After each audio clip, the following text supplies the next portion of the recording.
Welcome to the Good Shepherd and the Child podcast, where we explore the spirituality of the Christian child using the method of Catechesis of the Good Shepherd. I am your host, Carrie Mecki Lozano. Today we have Trinka Hamel on our podcast, and she is sharing her wisdom with working with children of a variety of different abilities in the Atrium with the work of Catechesis of the Good Shepherd.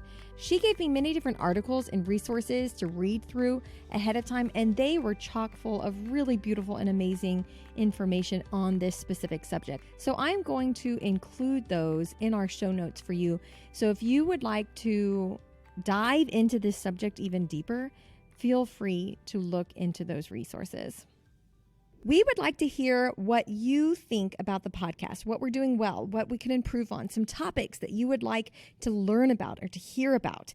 So we have created a survey for our listeners to fill out. You can check out the link to the survey in our show notes. As an added incentive for filling out the survey, starting the day this episode airs, September 30th, through October of 2020, if you fill out the survey and include your email address, then you will be entered into a drawing to receive a book that we have in Catechesis of the Good Shepherd store. The book for the October raffle will be Look at the Light, which is extra special for this month because we will be talking about this book on the podcast during the month of October. So please go check out the survey. We want to hear what you have to say, and maybe you will win the special book in our raffle. We are so glad each of you are here. We hope you enjoy this episode. Welcome, Trinka, to the Good Shepherd and the Child podcast. We are very excited to have you with us today. It's great to be here with you, Carrie. Trinka, would you tell us a little bit about yourself and your work with Catechesis of the Good Shepherd? Sure. I am a catechist of the Good Shepherd in Tacoma, Washington, and I came upon the work when I moved to Tacoma, and a local parish was discerning whether this was the right program for the community, and there was a wholehearted yes. So we entered into level 1 courses with Linda Kale and Joanne Terranova here in the Northwest. And that was in 2007, 2008. So I've been a catechist for about 12 years and went through all 3 levels and was blessed with the role of coordinating CGS at a local parish for many years. And now I'm a level 1 formation leader and still just really blessed by the work and honored to be a part of it. And if anybody read our newsletter that just came out, it didn't just come out, that came out last October, November, the one that's specifically on Gianna, you, Trinka, were one of the authors or a co-author of one of the articles there. So we should go find it and read it. Yeah, that was really fun to do. It was a collaborative effort with Kim and Joanne and Lynn, who are also formation leaders in this area. So we wrote an article about collaboration collaboratively. So it was a lot of fun. And on a personal level, Trinka, what work do you do? I have been a speech and language therapist in public schools for a very long time and stepped away from that work when I was becoming more involved as the coordinator of CGS. Mm-hmm. And the parish that I was at is no longer doing CGS. So I'm currently just really listening to where God is calling me and very happy to be part of a wonderful formation team. So we're in these pandemic times making sense of how to support folks, even though we can't meet in person yet where we are. So, Well, I'm really excited to pick your brain today, specifically on your work, both professionally and in the Atrium, on children with different abilities and how we can serve all children and their families. And I think that it has a really particular place within our work being Montessori based, since that is how Maria Montessori started off her work. Would you tell us a little bit about how that started? Yes. Well, we know many things about Maria Montessori, and she was a physician in the late 19th and early 20th century. And one of the first things that she did was spend time in what was at that time called an asylum for children. Mm-hmm. We would say they were children with different abilities. And her power of observation was really one of the gifts that was rooted in that work and continues to be rooted in our work with CGS. She advocated for children to have learning experiences who really weren't being offered that at all. So she was part of some of the very earliest work in Rome and that area about reframing who children are when they don't necessarily follow the typical developmental steps. Mm-hmm. So that was her early work, and her method, the Montessori method, was really an outgrowth of her observations of children who she saw much potential in. And the transition to children without disabilities is the history. That's the rootedness of CGS, is that it started in working with children who weren't being given opportunities, and continues to be part of the roots of our work. Mm-hmm. I think it's really beautiful and propels us in a direction to serve the children of all abilities, to know that that is where the roots come from Montessori. Yes. It tells us that it is possible. We are capable of this. This work is capable of serving all children. And I think knowing the history gives us the courage to continue down that path. Yeah, absolutely. And there's so many things about the Atrium, about CGS and the Montessori method that welcome all children in. We can, I think, as catechists, really have confidence that it's all there. We really can be on that journey of discovering how to be more and more welcoming. Mm-hmm. Mm-hmm. And you don't have to necessarily have a special education degree in order to be able to serve children of all different abilities. No, I think our greatest gifts are, the way that we are invited into observation, and the way that we are invited into a deep welcoming of who the child is. And there's so many aspects of CGS that support us as catechists in doing that, from the prepared environment and the way that we have a spirit of experimentation in our work, that we're asked to, stand in a place of humility and understand the theology of gift and response that's built in even in our earliest encounters with 3 and 4 and 5-year-olds. So.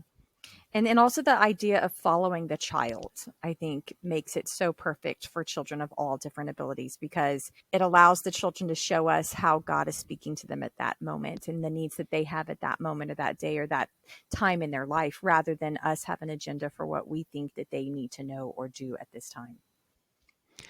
Yes, and one of our great works as catechists in the Atrium is to be in relationship with our own restlessness when we have an idea of how the Atrium should be or how the session should go. And I know we've all had the experience of like, okay, that's not how I thought it was going to be during this presentation or in this session or during this prayer time, but really finding the place in our own hearts that is able to let go of that and just be present to the children right in front of us. Yes. Yeah, because that's the case with all children. We don't know where they just came from. We don't know what obstacles maybe they had that day or in their life at that time. It doesn't matter where they are, in what abilities, physical, emotional, mental abilities they have. All the children that come to us are coming from a different place at all times. And for us to be that observer and meet them where they're at that moment, for all children, is what makes this work so beautiful. Yes. And I think that's the really wonderful starting place, as I've had experiences with children who come with different abilities, is that I can begin with a welcome and a yes. And I have to say that I think that's one of the most wonderful gifts that I hear from parents when they first encounter a CGS program, is if we're able to say, yes, there is a place for your child in the Atrium. And we may need to work together to know exactly what that is, or to how to remove barriers that we might not see, but the child will show us. And I think in that, we are just living more deeply into what we want to offer all children. Just that deep yes. Yes. And that's one of the things from the resource that you sent me from the Archdiocese of New York that really was profound to me, is they said in that resource that the response that you give to the parent when they come up to you and they say, can my child be a part of faith formation? Can my child be a part of Catechesis of the Good Shepherd? They have these special needs. And our initial reaction needs to be an immediate, yes, we would love, of course. Your child is a baptized Christian, just like all of us. We want them there. That initial response is the beginning of the relationship and the beginning of that catechetical moment with the whole family, because it shows them that they are wanted, that they are welcomed, that they are 100% part of the family, just like everybody else that is in the church community.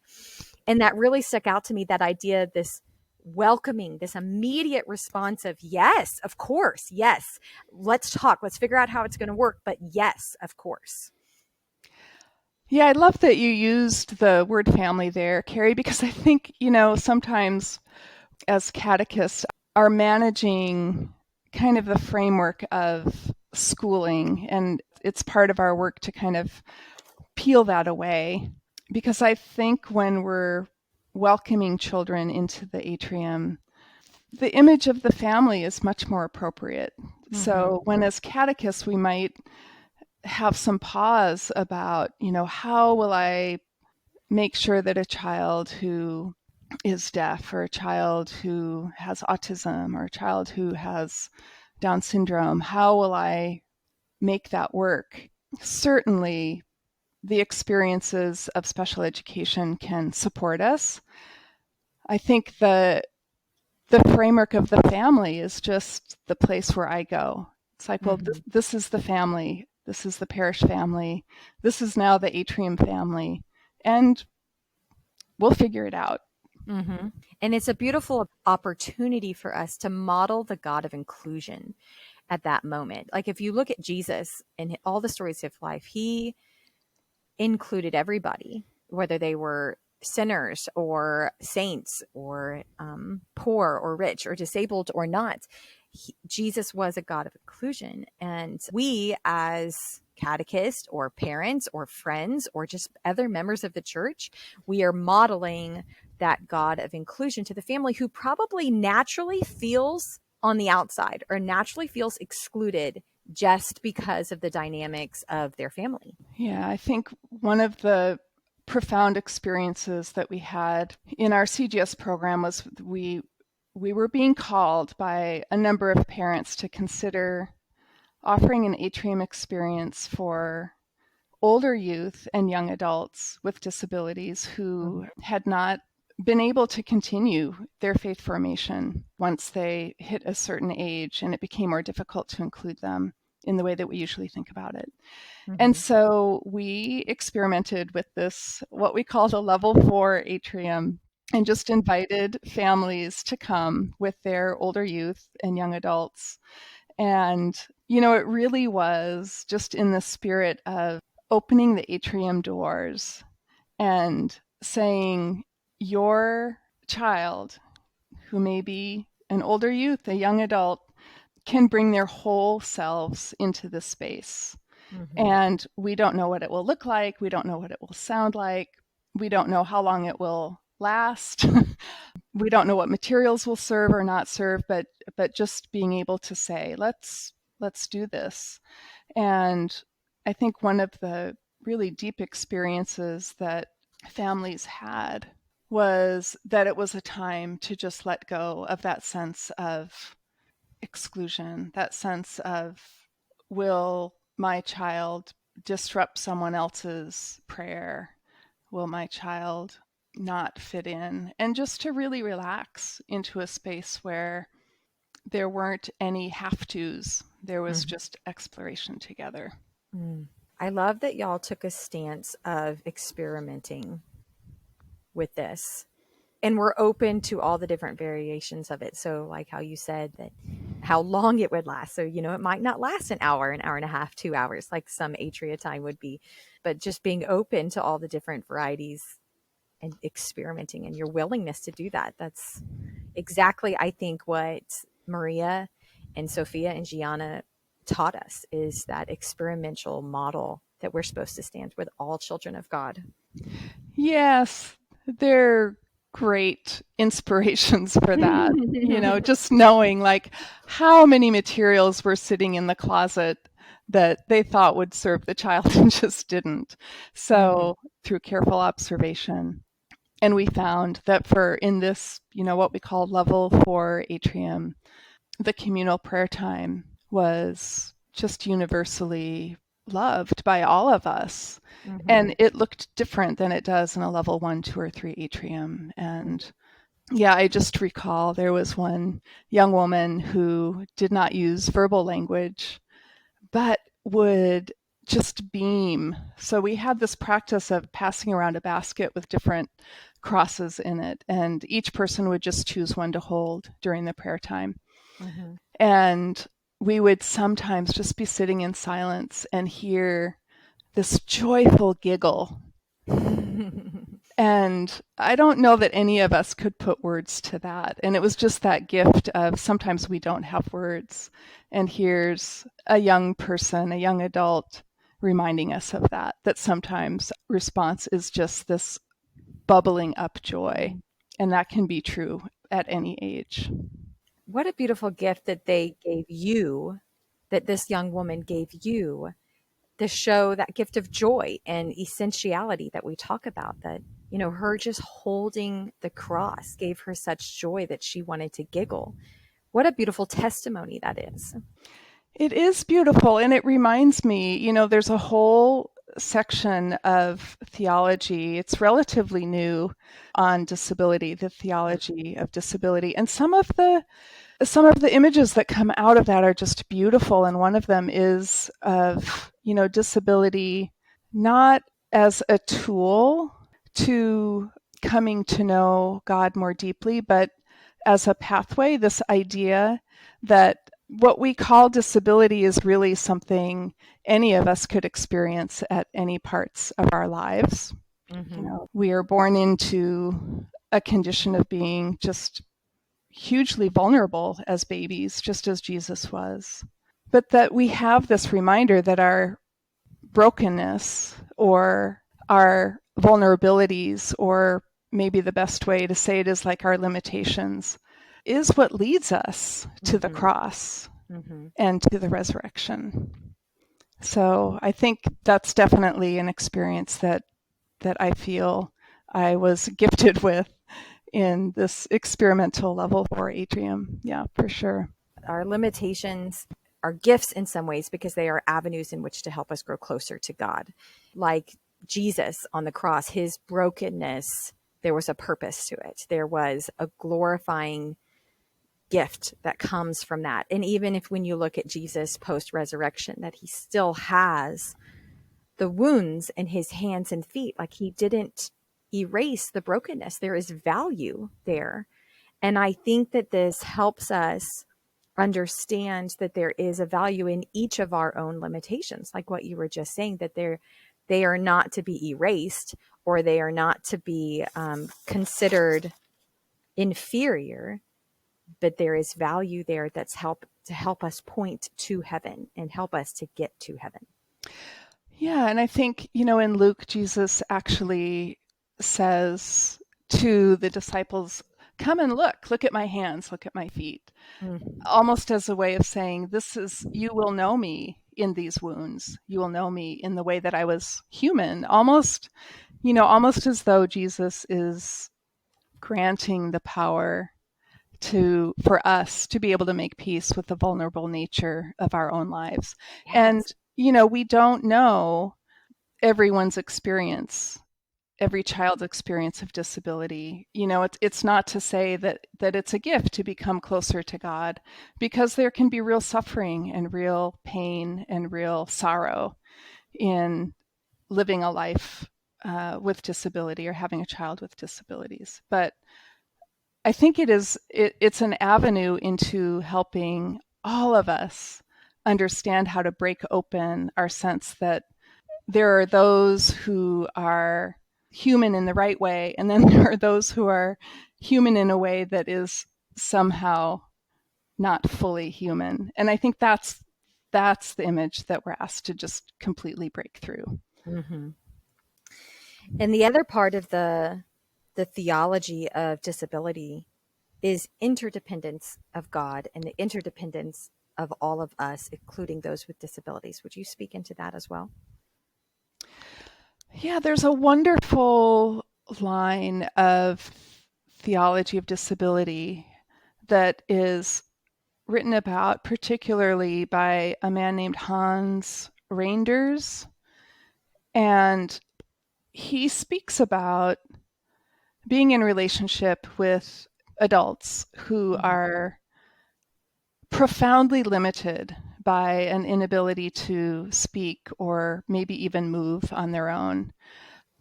And he talks about how, though we can't know that experience if someone is limited in their ability to express it, what we do know is that they're experiencing limitations.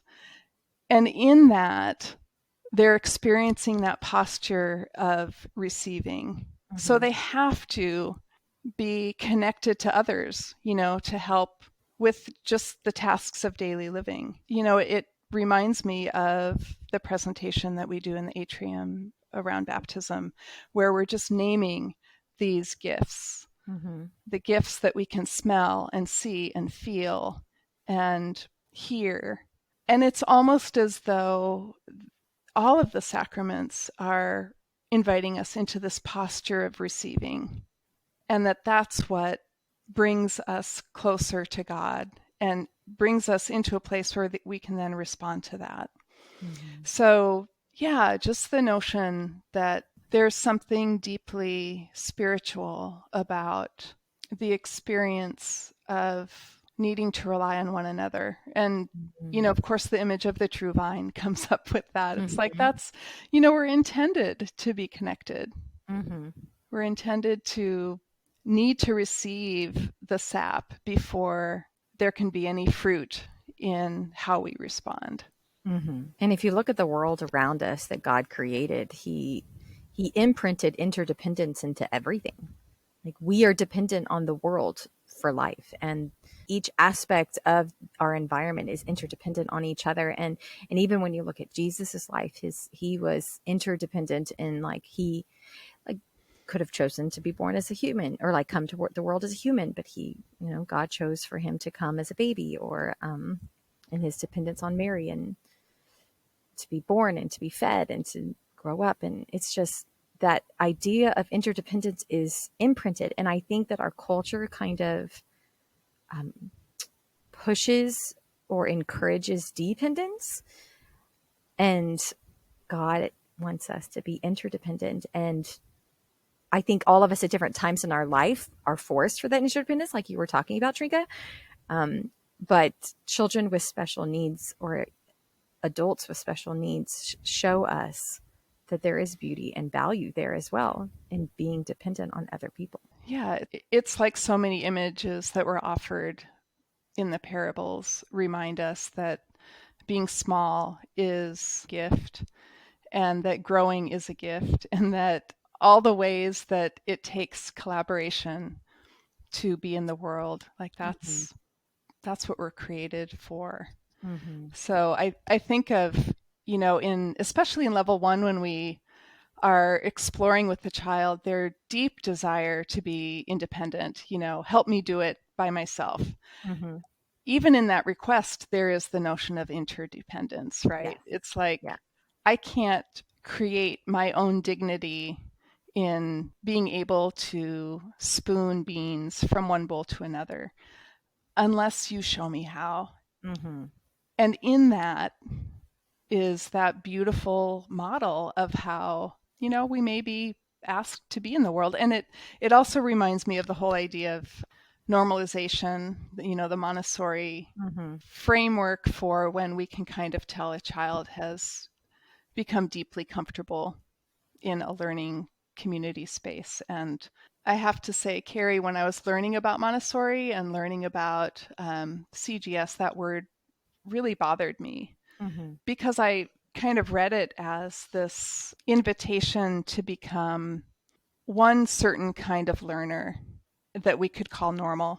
And of course, I've come to learn that that's a term that comes out of anthropology, and it really means something more like becoming a contributing member of society. And even beyond that, I recently heard Rebecca Roysevitz kind of frame normalization as being in harmony with self and environment. And to me, that just really speaks of all that we've been talking about, like that interdependence and that great welcome and the dance between help me do it by myself, but that requires help and that requires receiving and giving. Well, Trinka, will you speak into, for those of us who are parents and catechists and grandparents or anybody with children of all different abilities in our lives, would you speak into, on a practical level, how can we journey with children of different abilities? Yeah, that's a great question. I think the first thing I would say is that we can't rely on one handbook or one perspective, because every child comes with their own needs and their own gifts and their own challenges. So I think I just say that to remind us all that it really is heart work as much as it is knowing exactly, how to do it well. But there are some, the framework that I kind of use for myself and used when I was coordinating a CGS program is to really think about an authentic welcome, and then to learn about, what barriers are present perhaps for this child that we can help remove, that we can learn how to name and recognize and change. And that could be the kinds of barriers that I think we all pay attention to, like, are there physical barriers? Are there sensorial barriers? Are there stairs that are going to get in the way? Are there aspects of the atrium that will make it difficult for a child in a wheelchair to reach? Those sorts of things. But I think we can also think about barriers like in the culture of the atrium, in the way that we so value that experience of using an atrium voice and using an atrium walk, and how important that is for the child's journey into a place of contemplation. But that we know, in my experience, some families have a real fear response to that description because they say that won't be my child. My child will not be walking slowly and will not be using a quiet voice. And I think especially of some children who, have a disability label, that can be a challenge. So just opening that up a bit. And what I like to say to parents and fellow catechists is that those parts of atrium culture are things that we practice. They're our practice, and we have to practice them. And that means that they're not going to be present all the time. It's just a practice that we return to. And sometimes it happens slowly and sometimes it happens quickly, and that's okay. So really thinking about, how do we consider an atrium experience for a child who maybe needs a shorter time in the atrium in the beginning, or needs to have an adult standing by in case their time is completed before the clock time is completed. We can have some thought about, especially in level 2 and level 3, is the material that requires reading going to be a barrier for some children?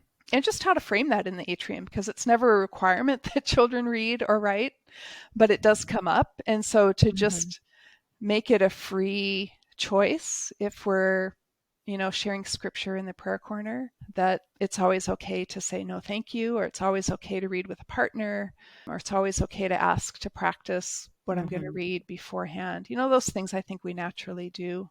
I also really consider the barriers that I feel in myself that might be based on my own fear or my own sense of efficiency. Like this might take a little bit more time for me to observe a child with a disability that I don't know very much about or don't understand in this context. And, I think that's where being in community is really helpful, to be able to rely on one another to brainstorm and to walk through the atrium with a particular child in mind and say, what might be the barriers? Yeah. And how do we take those away as much as we can while still maintaining the prepared environment that invites all children into contemplation and prayer? And I think what you were speaking about earlier with observation being such a key to this. Yes. You try something with the child and it doesn't work out, or they didn't respond the way you hoped to, or they didn't seem drawn to it. And that experimental nature is with it at each child as well. That, okay, let's adapt this again and observe the child's reaction to something and maybe figure out what the barrier is for maybe why they're not working with that or didn't respond well to that, and being willing to adjust. Yes, absolutely. And also to remember that a child with disabilities is first a child. And so we can kind of I will sometimes, when I make an observation of a child with different abilities, one of the first questions I ask is just putting it through the filter of, this is a 4-year-old. So some of those observations that might create a question in us, we might have of any 4-year-old, and sometimes not. Sometimes we come to see this is a child who needs to be invited into intentional movement in order to feel at home in the atrium. So to have more things to walk on the line with, or to have something heavy to walk on the line with that gives them that big muscle experience. So for years in our level 1 atrium, we had a 10-pound sandbag that children could carry on the line or push on the line.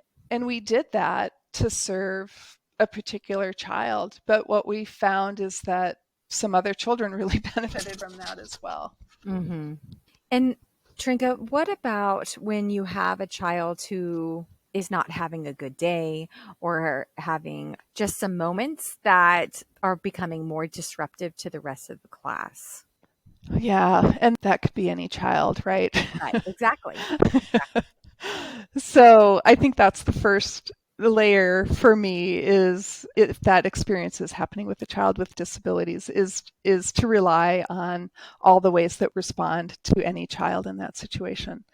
But if it seems particular to the child's experience of their own needs, their own particular challenges or limitations, I think that's when we would really think about having an adult on call.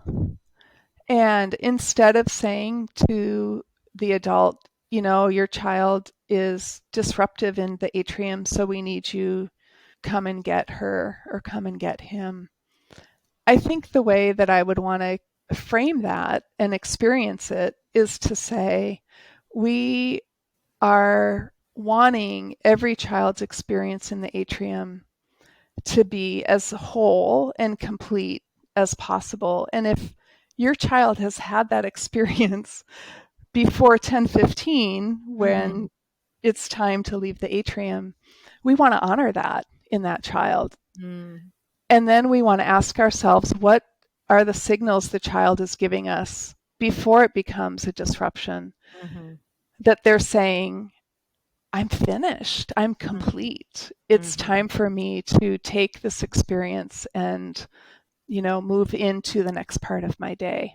And I think as we, spend time in observation, that's a great invitation. What are those signals? And I can think of one child in the level 2 atrium who had a very clear signal, but it actually took us a while to figure it out. And he would come up to one of the adults and say, is it time for prayer corner yet? And that's a question that we receive not infrequently in the atrium. But for this child, we came to understand that he was saying, I'm kind of done. Yeah. And I know that prayer corner is how we end. So we just really honored that. And we were able to make a plan for an adult to be ready to receive him, even if it wasn't the end time. Yeah. I love that following of the child. Yes. Even in regards to time. That is beautiful. Yeah.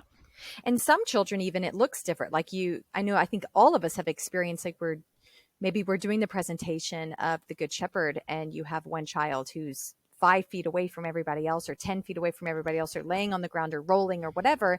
And your adult mind is thinking, okay, this child is so not paying attention. And we've all had that experience where that's the kid that's paying the most attention, even though they're 10 feet away rolling on the ground. And I think that there's a respect to the person within that as well, that each child has different needs. Some of that, my son needed to doodle whenever I would be doing a lesson with him for schoolwork. He would need to be doing something with his hands, so doodling or whatever. And at first it drove me nuts. And then I had to realize that when I allowed him to sit there and color or draw all kinds of scribbly lines all over the page, he actually was listening a lot better than when I took the pen away from him. Mm-hmm. Yeah, that reminds me of something in the school setting that can be pretty important. There's a part of speech and occupational therapy that actually helps kids develop the behaviors that show that they're listening and paying attention, even if they're not. It's like, to survive in a school setting, it's important occasionally to look at the teacher and nod. And that can be kind of a great skill in the school setting. But that's one I think that we get to let go of in the atrium and remember that even adults who take a tour of the atrium and have no experience with the materials or with communal prayer or with practical life, they take these deep breaths. We all have experienced this, and a calmness can come about them. And they very quickly understand that they're in space that is intended for slowing down and for listening deeply. And so I often remember that when, in my adult eyes, I might notice a child and kind of think to myself, gosh, that's not what the atrium is for. Or I was really hoping she would return to this work that she was so engaged in last week. And I sometimes just have to have those thoughts so that I can get to the next thought, which is, I don't know what she's absorbing, but she's here. And she's in this space that we know is holding something very special because it's a prepared environment. And that's plenty. I mean, that's abundance right there. Yeah. I think it reminds us as the adult that we are not the teacher, that we need to trust the Holy Spirit that is within all these children. Yes. That is their primary teacher. And I think it's also important for us as the adults in all children's lives to remember that if what the children receive is a feeling of love and inclusion and acceptance, if that's what they received from us, then I think that we have modeled the love of God well. Yes. And that is a profound gift. And it's, like so many things in the atrium, the gifts are given. And it's not ours to know what the response is or what the fruits are. Sometimes we're given that, and child's responses are art expressions or something we might hear the parents say later, like, wow, my child said this, and I know it came from the atrium. But ultimately, we are asked to live into that mystery of the relationship between God and the child. Well, Trinka, I want to thank you so much for sharing your wisdom with us about this specific subject. Is there anything else that you would like to share with us before we finish?